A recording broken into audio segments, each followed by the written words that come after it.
자, 계속 이어서 하겠습니다. 자, 고종이 아간 파천으로 러시아 공사관으로 도망을 가는데 이거 말도 안 되는 일이에요. 세상에 어떤 나라의 왕이 자기 나라의 왕궁을 버리고 다른 나라 공사관으로 도망가는 게 있을 수 있다고 생각하세요? 말도 안 돼요. 여러분 이때 서양인들은 우리나라를 어떻게 봤겠어요? 이렇게 봤겠죠?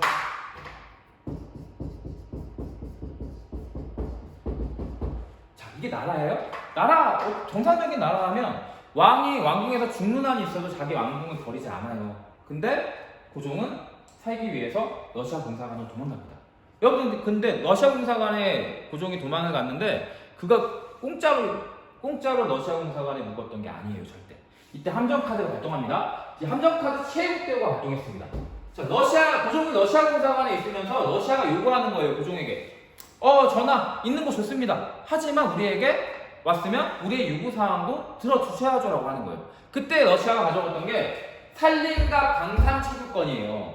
러시아의 고종이 살림과 강산 채굴권을 주자 이 대우를 미국, 프랑스, 영국에게도 똑같이 줘야 했어요. 왜? 미국과 영국과 프랑스에게 우리나라가 줬던 조약 중에 하나가 최애국 대우였습니다. 최고의 혜택으로 대우를 해줘야 되기 때문에 지금 최고의 혜택은 살림과 강산 채굴권이었죠. 자동으로 미국과 영국과 프랑스에게 이 대우를 해줬던 거예요, 여러분들은. 굉장히 중요합니다, 최애국 대우. 진짜 중요합니다. 자, 여러분들 대표적으로 아시아에서 가장 많은 금이 나왔다고 하는 운상금강이 이때 미국에게 넘어갑니다. 이때 굉장히 유행어가 있었다 그랬죠? 운상금강에서 금이 얼마나 많이 나왔으면 금덩어리가 그냥 쏟아져 나왔다 그래요. 그리고 우리나라에 10년치에서 한 1년 만에 나왔다고 하는데 그때 미국인들이 직접 이 금강 캔 게 아니에요. 조선인들을 동원해가지고 캤는데 그때 조선인들이 금이 나오면 콧구멍이나 귓구멍이나 다른 곳, 몸 깊숙한 곳에 숨겨가지고 이걸 가지고 나갔다 그래요. 그래서 금덩어리가 발견되자마자 혹은 금덩어리가 캐다 나왔어. 그럼 이제 미국인이 이렇게 얘기했다 그러죠. 헤이, 노 터치. 일단 노 터치. 만지지 마라. 내가 갈 거니까 너희들 숨기거나 만지지 말고 기다려라고 하는 거에서 우리나라 사람들이 그렇게 생각을 했대요. 저 서양인들은 금을 노타치라고 부르는구나, 노다지라고 부르는구나라고 하면서 이 노다지라는 유행어가 탄생하게 됩니다.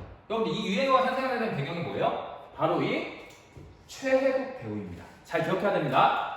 자, 그 다음에 여러분들 우리나라의 정치인들이 좀 어떤 심각한 문제가 생길 때마다 항상 나섰던 건 누구였어요? 국가가 위험할 때마다 나섰던 거 항상 국민들이었습니다. 우리나라가 아간 파천 이후에 서양 세력에게 각종 이권을 뺏기자 독립협회가 등장하게 됩니다. 이 독립협회는 만민공동회라는 걸 개최하게 됐는데 이 만민공동회 요구사항은 정말 간단해요. 두 가지예요. 여러분들 우리나라 이권이 왜 뺏기게 됐습니까? 왜 우리나라가 다른 서양 나라들에게 이게 나라냐라는 말을 듣게 됐습니까? 고종이 러시아 공사관으로 도망가기 때문에 그래요. 그래서 어떻게 했습니까? 첫 번째로는 고종에게 돌아올 것을 요구합니다. 고종, 더 이상 쪽팔리게 러시아 공사관 가 있지 말고 경복궁으로 돌아오십시오. 국민들이 지켜주겠습니다라고 얘기한 거예요. 두 번째, 외국에게 빼앗긴 각종 이권을 다시 돌려받자라고 얘기했어요. 아니 우리나라 금이고, 우리나라 은이고, 우리나라 강석이고, 우리나라 나무인데 이걸 왜 서양인들이 다 캐가냐? 우리 자원은 우리가 지키자라고 하면서 이권에서 요구하게 됩니다. 이 두 가지 요구사항이 받아들여져서 결국 고종이 1897년에 다시 경복궁으로 돌아오게 됩니다. 고종이 돌아오고 나서 바로 한 게 뭐냐? 바로 나라 이름을 바꾼 거예요. 고종이 대한제국을 선포합니다. 이제부터 조선이라는 나라는 대한제국이다. 대한제국의 제자에 달려 있듯이 이 나라는 왕이 아니라 황제가 다스리는 나라라는 거예요. 자, 그래서 고종이 이제부터 이렇게 얘기합니다. 나를 더 이상 왕이 아니라 뭐라고 불러라? 황제라고 불러라라고 얘기합니다. 자, 그리고 나서 대한제국의 법인 대한국국제를 만드는데 이 대한국국제의 내용을 한마디로 요약하면 뭔지 아세요? 자, 대한민국은 자기 독립제국이다. 대한국의 정치는 만세불변의 전제정치, 즉 왕이 짱이다. 황제가 다 해먹을 거다. 대왕제는 무한한 군주권을 가진다. 한마디로 대한국 대왕제는 우리나라에서 왕이 황제가 곧 법이다. 황제가 모든 걸 다 할 거다. 그리고 대왕제는 문무관리의 인명권까지 가진대요. 한마디로 황제가 입법, 사법, 행정 모든 권한을 다 가지게 되는 거예요. 그러다 보니까 여러분들이 이 대한제국의 법인 대한국 국제를 통해서 알 수 있는 게 뭐예요? 이 대한국 국제, 즉 대한제국은 황제의 권한을 굉장히 강화하려 했다는 걸 알 수가 있어요. 한마디로 황제가 짱이라는 거예요. 자, 됐어요? 이해됐어요? 자, 계속 넘어갈게요.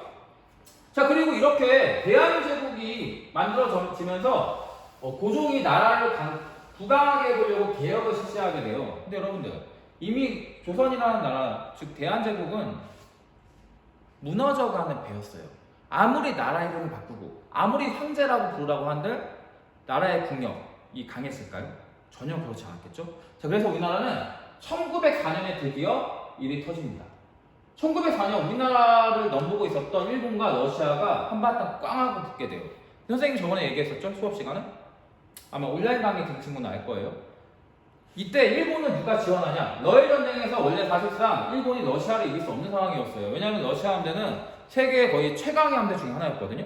근데 일본 같은 경우에는 아시아에 있는 극동함대는 그렇게 전력이 강하지 않았어요. 근데 이때 일본은 누가 지원하느냐? 영국이 일본을 지원하게 됐고, 영국이 수에즈 운하의 문을 굳게 걸어 잠그고 열어주지 않자 러시아는 6개월 동안 아프리카를 돌아가지고 한반도에 온다 그랬죠.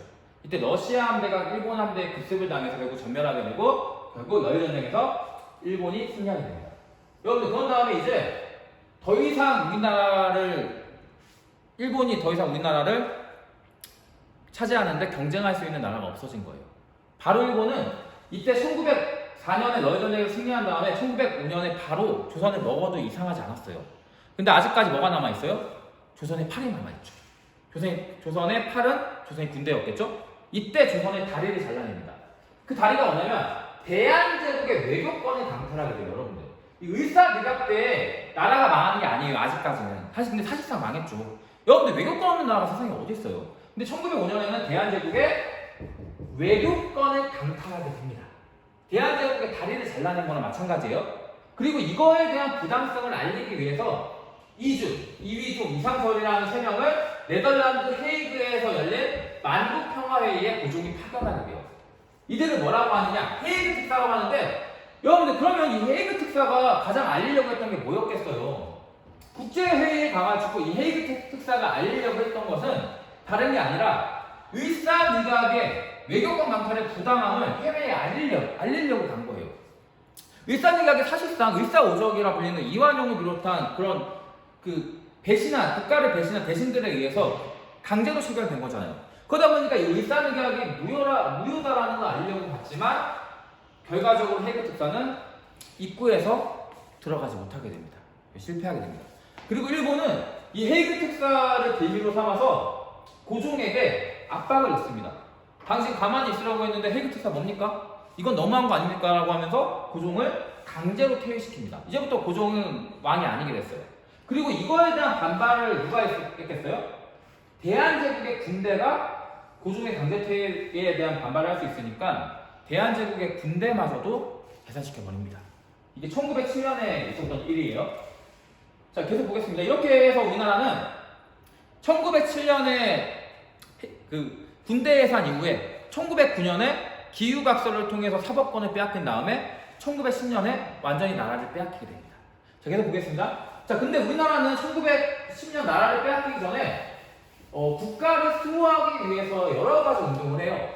그 중에 하나가 이 일제강점기 이전에 1910년 이전에 최대 비밀단체였던 신민회를 우리가 반드시 알아야 됩니다. 신민회는 대한제국 말 최대 규모의 민간단체였는데 특징은 이 단체는 비밀 조직이었어요. 이 조직 같은 경우에는 점조직으로 운영됐거든요. 여러분들이 이 웹툰을 본 친구가 있을 거예요. 모 네이버 웹툰인데 이 단체 같은 경우에는 호스텔이라고 불리고 있죠. 이 단체가 경찰에 잡히지 않았던 가장 큰 이유는 점조직으로 운영되었기 때문인데요. 점조직. 자, 점조직이다 보니까 아래 조직이 윗 조직의 존재를 알지 못해요. 그러다 보니까 경찰에 꼬리가 밟히더라도 윗 조직으로 파고 들어갈 수가 없는 게 이 특징이었죠. 이 친민회가 점조직이었기 때문에 일제강점기가 되기 전 대한제국 말에 굉장히 큰 규모의 단체로 오랫동안 지속되게 됩니다. 자, 여러분들, 굉장히 중요한 내용이에요. 이 신민회 같은 경우에는 아무나 가입을 하지 못했습니다. 왜? 비밀 조직이니까. 자, 그리고 이 신민회는 교육으로는 오산학교, 대성학교라는 학교를 설립하면서 애국계몽 운동을 전개했습니다. 이 애국계몽 운동이 뭐냐? 국민들을 계몽시켜서 국력을 강화시키자라는 거예요. 그리고 또 하나는 무장투쟁에 관심을 가져서 두 개의 무장 독립운동 기지를 건설하게 돼요. 나중에 우리가 1920년대가 되면 봉오동과 청산리 전투의 승리가 있었죠. 그 승리의 주역들이 다 이 무장 독립운동 기지 출신이 많았습니다. 자, 하지만 이 신비내는 일본이 조작한 배고이 사건에 의해서 결국 해체당하게 됩니다. 계속 보겠습니다. 자, 의병투쟁까지만 하고 오늘 이 강의를 마치도록 할게요. 자, 우리나라가 지금 국가 위기 상황에서는 항상 국민들이 나섰다 그랬죠? 자, 그 의병인데 의병운동은 크게 네 가지 정도 파트를 보면 됩니다. 첫 번째는 의미의병이에요. 원인 뭐예요? 명성황후를 살해했던 의미사병. 또 하나는 이때 단발령이라는 게 있었거든요. 원래 조선은 신체발부 소집 부모라고 해서 부모님이 주신 거 하나하나 소중히 여기는데 머리카락을 자르라 그랬어요. 그때 대표적으로 이런 말이 있었죠. 내 모가지를 칠지언정 머리를 자를 수 없다 라는 유명한 말이 나왔었는데 이 의미사병과 단발령에 반발해서 일어난 의병이 의미의병이었습니다. 일사의병은 간단하죠? 일사늑약의 부당함을 알리기 위해서 부당함에 대한 저항으로 일사의병이 일어나게 됐고, 정미의병 같은 경우에는 굉장히 중요합니다. 여러분들, 정미의병의 원인이 무엇입니까? 네, 군대 예산과 고종의 강제퇴위에 반발해서 일어난 의병인데 굉장히 중요한 게 이 부분이에요. 여러분, 정미의병부터 해산된 군대가 의병에 합류하기 때문에 의병이 어떻게 됩니까? 굉장히 의병이 조직화됩니다. 기존까지만 해도 의병은 그냥 총 들고 나온 농민이었어요. 농민군대였어요. 하지만 이때부터 해산된 군대가 의병에 합류하게 되면서 의병운동이 굉장히 조직화되는 모습을 보입니다. 대표 당연히 몇 개겠어요? 5개겠죠? 자, 그리고 나서 1909년에는 의병이 국내가 아니라 이거 서울이에요. 서울 진공 작전을 펼치는데 총대장이었던 이인영이 부친상을 당하는 바람에 의병이 결국 시작도 하기 전에 와해됐고, 결과적으로 서울 진공 작전은 실패했고, 이후에 1909년 남한 대퇴부 작전에 의해서 국내 의병의 씨가 마르게 됩니다. 여기서 제일 중요한 게 뭐다? 정리의병 이후에 해산된 군대가 의병에 합류하게 되면서 의병이 조직화되었다는 게 굉장히 중요합니다. 자, 그리고 이거부터는 다음 시간에 이어서 하도록 하겠습니다. 여러분 고생 많았습니다.